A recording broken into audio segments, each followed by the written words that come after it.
150 batimentos por minuto. Faça uma atividade a cada vez que tem um tipo do bactéria. Vamos ver o que temos.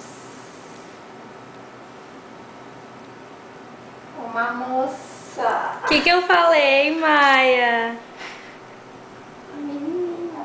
Não pode. Como é mãe nunca erra. Aqui, ó. Aqui é uma perninha, uma coxa, bumbum, a outra perninha. E aqui a gente vê 3 risquinhos branquinhos só. É menina. Lá, ó. 3 risquinhos no meio da perna, tá vendo? Com a perninha aberta ali, ó. Que linda! É mocinha. Ó. Tá? O rostinho dela. Aí, Nossa, ó. que grandona. Ai, que amor! Ó, o narizinho, ó. Que direitinho. Você tem que falar que nem a mãe.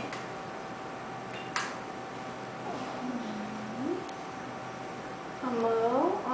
As 2 mãos. Ó o olho. Que olhão! Ai.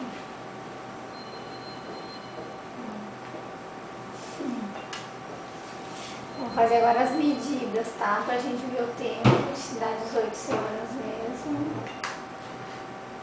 E a cabecinha, ó. A gente chama de polo cefálico.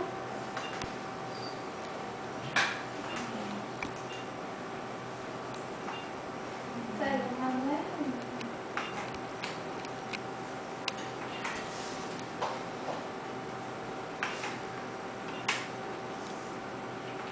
Eu tô deixando certeza que é mulher.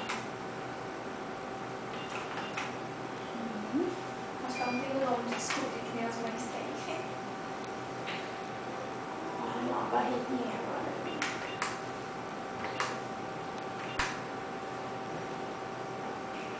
Isso aí é o abdômen, ó. Essa bolinha toda aí.